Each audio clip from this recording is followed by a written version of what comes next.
Hi and welcome back. I've been slow traveling around Europe for the last 3 months, and today I'm going to talk about all the costs that I've incurred so far. You may think Europe is expensive, but stick around to the end and you'll find out whether or not that's true. If you're new here, my name is Kyria, and over the last 25 years I've been to almost 60 countries so far, and last year I retired early to travel the world full time. One thing I was curious about is how much things cost in other countries, so that's what we're going to talk about today. Before I start, let me give you a quick breakdown of how things kind of panned out. In total, I was in Europe for 87 days. Of those 87 days, 6 of them were in Germany, 39 were in France, 7 were in Kraków, 5 were in Amsterdam, 2 were in Brussels, and 28 were in Spain.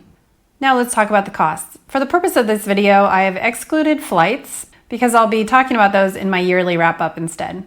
However, I will be including things such as purchases of electronics, which is something I had to do, which I'll go over, because I do think that even though it's not necessarily a travel-related expense, this is something that I spent, and it is something that if you're traveling, you might have these kind of emergency things as well. So I will talk about that at the end so that if you want to, you can exclude it for your own costs. The first category is usually the biggest, and that is accommodation. In total, I spent $3,789 on accommodation. This included 74 nights in Airbnbs, 5 nights stayed with friends, and 8 nights in hotels.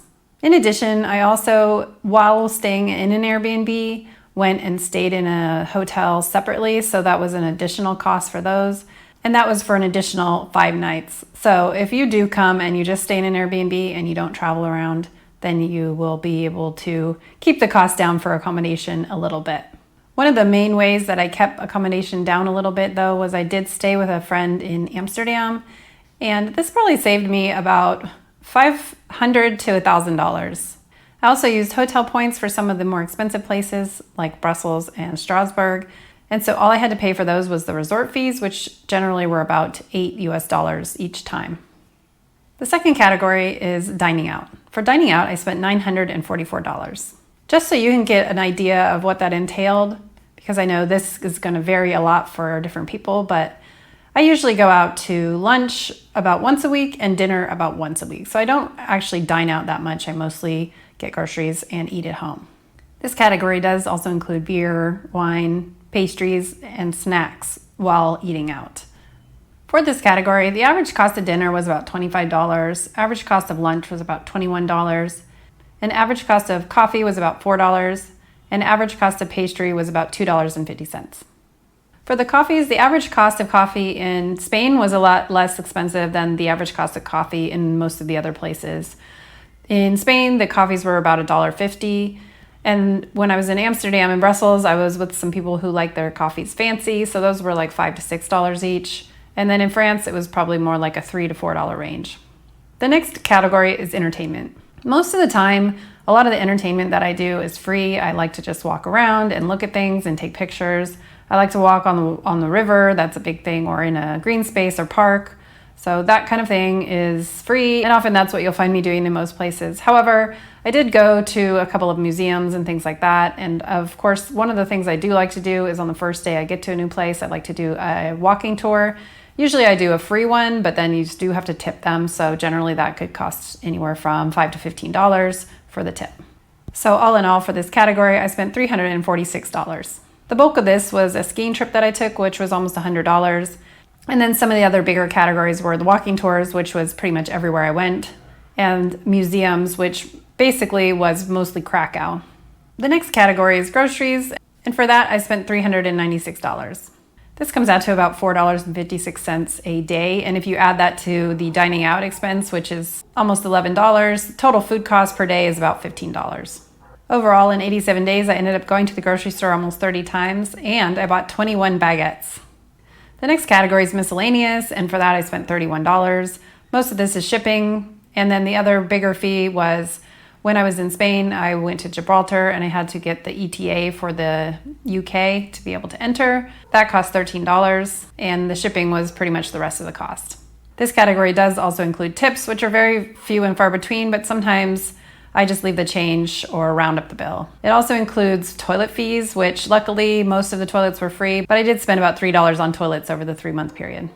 The next category is transportation, and for this I spent $629. The biggest category was public transportation, which was about $200. But if you break that out per day, it's only about $2.32 a day, which I find pretty reasonable. The second biggest one was the train, which was $173. That was to get pretty much between every place. I didn't really do a lot of flights. I mostly took the train from place to place, and that was the costs for that. The biggest cost for the train was in the Netherlands. It is very convenient, but it is a little more expensive than some of the other places. I also spent way too much going from Germany to France because I didn't buy my ticket in advance. So one tip for that is if you buy your Deutsche Bahn ticket over 30 days in advance, it's a lot cheaper. This also included renting a car twice, including the gas and the parking. So that's why this category is a little more expensive than it normally would be. Now let's talk about two categories which are going to vary a lot from person to person, but I'll go over my costs and that way you can get an idea of what you might expect to pay. First one is utilities. This basically is what my normal fixed cost category would be if I'm doing a breakdown for the month, and that includes credit card fees, subscriptions, internet security, and any kind of things like that that I would pay for once a year. I break this down into a daily cost and then I just prorate it depending on how many days I'm going to be somewhere. It basically breaks down to about $3.60 a day. And so since I stayed 87 days, my total cost was $313. Of this category, the biggest one by far is credit card fees, and that came out to $229. This category also includes my phone, which currently I have referral credits, so my phone bill is essentially zero. The next thing is health insurance, which cost $511. I switched health insurance in the middle, so my first 2 months were $235 each, and my last one was $75.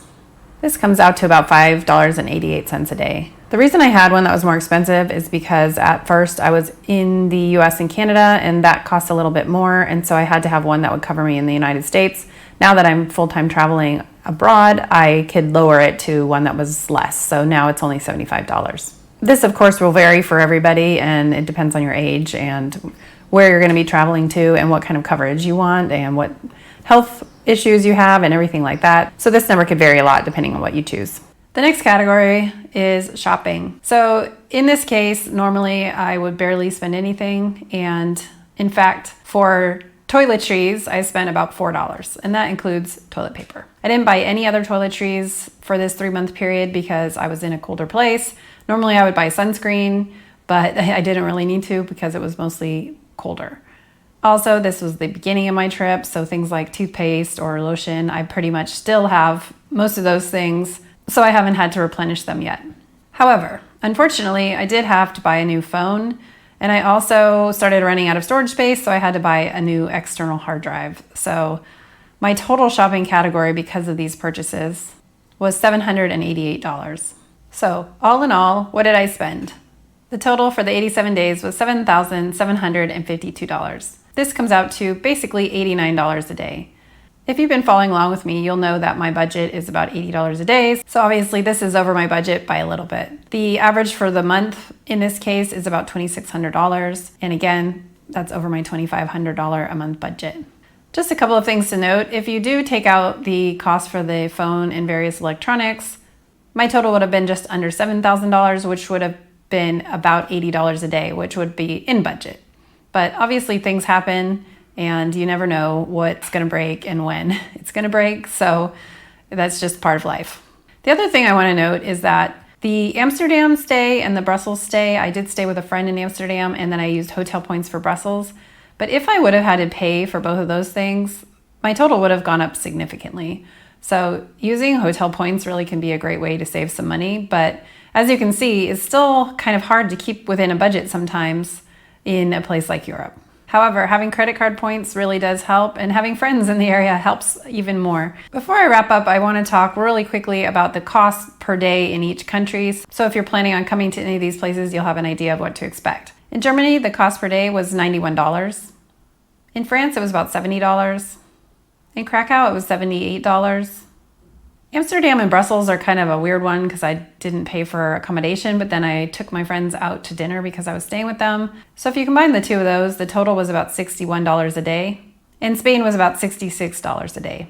So as you can see, the places that I stayed a little longer were a little less money, and the places that I fast traveled more, they were a little more expensive. Also, I did fast travel in the places that were a little more expensive in general. So even if I think I would have stayed a month in Amsterdam or Brussels, I still would have spent more money regardless. But there you have it, everything that I spent for the last 3 months in Europe. So let me know in the comments, do you think this is expensive? Does this seem like a good deal? Does this seem affordable? And if you've been to Europe recently, how much did you spend per day or per month? In what country were you in? If you found this video helpful, stay tuned and subscribe so that you don't miss future ones. And once again, thank you for watching and happy travels.